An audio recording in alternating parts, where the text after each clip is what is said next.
Hey there! Welcome back to Reddit Dating, best channel for cheating stories. Make sure to like and subscribe the channel for more spicy stories. The day I discovered my fiance was having an affair only 2 days before our wedding. So, I've shared this story on Reddit a few times before, but I decided this subreddit would be the most appropriate place to get it out of my system once and for all. For the record, I am now 31 years old M, but this occurred in 2014 when I was 26 years old M, and my ex-fiance was 25 years old F. Let's call her Barb. We met in college and dated for 3 years prior to being engaged, with a wedding date set by the 4th year of our relationship. Due to the fact that neither of our parents are well off financially, and she was attending grad school at the time, the financial duty fell on me, and it totaled $20,000, which was paid in full 4 days before the wedding. During the months leading up to that horror of an evening, we were experiencing standard mid-20s relationship concerns, including spells of poor communication, excessive drinking on weekends, and the odd quarrel about insignificant nonsense. We had a terrific relationship apart from that, and spent a lot of time together thinking out what to do with our lives after college and making plans for the future. My check was cashed by the wedding and reception location 4 days before the wedding, despite the fact that it was stipulated in the contract that it would not be refunded. Tuxedos and bridesmaid gowns had been measured and paid for, and everything was fitting into place. Over 120 guests had been confirmed, including a few dozen from out of state.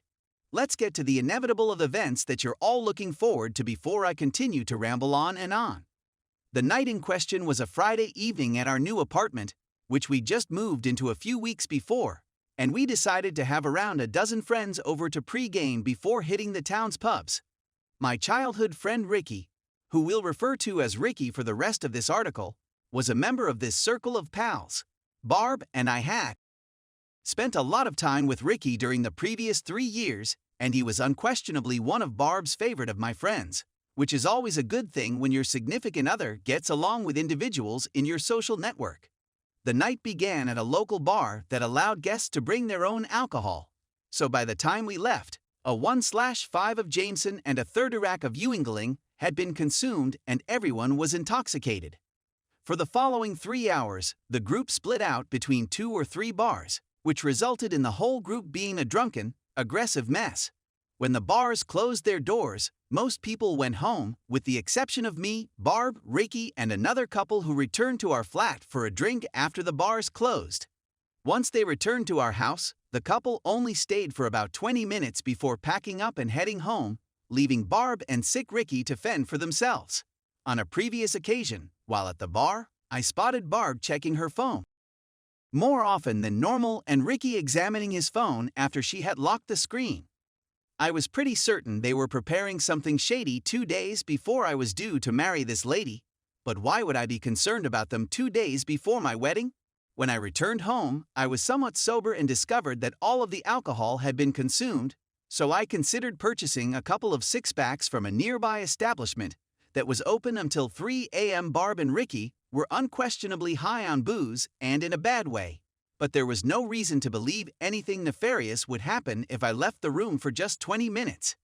After getting into my vehicle and ready to drive away from my apartment complex, I had a terrible sensation in my stomach that something wasn't quite right, and it made me feel extremely uneasy.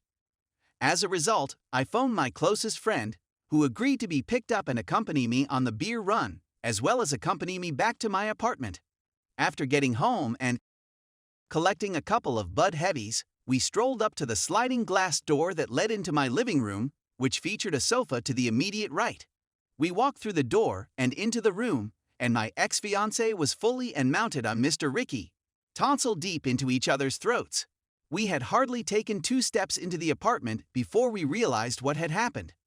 One of the most astonishing aspects of the scenario was that none of them seemed to be aware that my friend and I were standing 10 feet away, observing their intoxicated antics.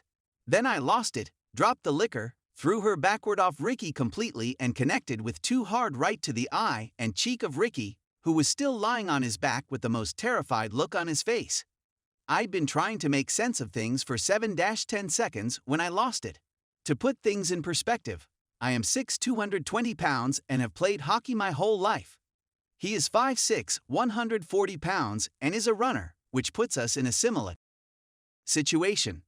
Following the face-to-face attack, Ricky began snoring. I had never idea this was a thing, and he remained sleeping for at least 5 minutes, while I was losing my mind over what had happened. I phoned her parents around 10 times till they woke up and insisted that they come take up their cheating daughter immediately. I didn't think about it at the moment.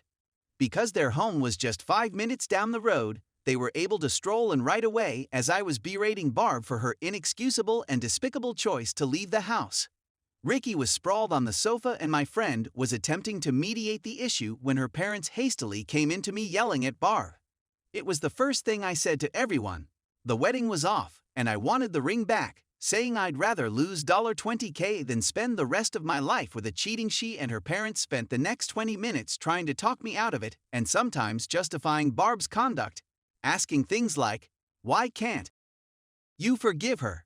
and "Isn't it too late to call off the wedding?" Meanwhile, Ricky awoke to find that the right half of his face had grown to the size of a grapefruit, and that his left eye had been totally shut due to the infection. It was difficult to evict him from the apartment since he was too intoxicated to drive. So I contacted his brother, who lived 20 minutes away, and spent the rest of the day berating Barb, Ricky, and her parents. Surprisingly, I was able to maintain my composure long enough to communicate my feelings even when in such a wrath. My thoughts were disorganized, and I had difficulty summarizing and organizing them into reasonable phrases the few times I've experienced this level of emotion in the past. This time, though, that is not the case. My goal by the time Ricky's brother came to pick him up and Barb's parents drove her home was to have thoroughly dissected every complaint, opinion, or appeal for reconsideration that had been stated by everyone in the room. It was a freaking fantastic feeling. I'm not going to pretend that the months that followed were smooth, and that everything worked out in my favor for the most part. The pharmaceutical firm where I worked decided to lay off my whole division 2 months later, and by that time, I had piled up thousands of dollars in credit card debt to pay for the wedding. Unemployment followed me for 5 months, and I was eventually diagnosed with major depression. While my life was messed up for a few years, and I wouldn't want it on anybody, things have calmed down now that I'm 31 and I couldn't be happier. Thank you for giving me the opportunity to get this off my chest. Story 2. I, 34M, broke up with my ex, 32F, about 3 months ago. She somehow stumbled into me recently and served me sonograms saying she is pregnant. Without further ado, I ended what to me was a toxic relationship some months back with my ex because of jealous and controlling behavior, on top of other things that I won't go into too much detail for. The breakup was bad. I had to resort to full cutoff because I was getting non-stop calling and messaging, which was always vague and looked like a way to just trap me into talking again. Anyway, I fully cut her off and things got quiet for a bit, and all of a sudden she stumbles into me as I was going home from a place. She followed me home, but claimed I followed her, when I didn't have any cars in front of me. And of course we got off to a heated debate right away. Anyway, this argument led to her explaining that this whole time she's been wanting to tell me but I didn't let her. Bear in mind, I didn't totally block until month 3. So there was opportunity to at least leave a message, but that never happened. I could be in the wrong there, but to me it sounded fishy. Anyway, she then proceeds to show me sonograms with her name from 2 months ago and says she's pregnant. That comment sunk my heart. Through my anyway, we continued heated argument back and forth, and towards the end she asked me what do I want to do. At that moment I told her that, ultimately I can't tell her what to do with her body. Either way, I wanted to collect my head before we talk about what to do, so I said to give me a few days. Now from my side, I do not want to get back together with her just because she is pregnant, and I'm taking her asking me what I want to do as a mutual understanding that termination is on the table. It is absolutely difficult for me to even utter those words, but I cannot raise a child with her. I just don't see it happening. If anything, I see that as a way for her to always have some connection to me, which I don't want. She originally wasn't going to tell me, which I believed to be BS, so I can pretend nothing happened and go on about my merry way. Anyway, I told her I am going to clear my mind a few days, but even so I am thinking to suggest termination. I will come off as cold and a monster, but I think it's the right decision. How do I convey this as humanely as possible? I will have to unblock her to communicate, but I'm not sure how to approach this. This isn't to say that even if she decides to keep it, that I will not take my responsibility. I absolutely will, but it feels very wrong to raise a child in such a manner.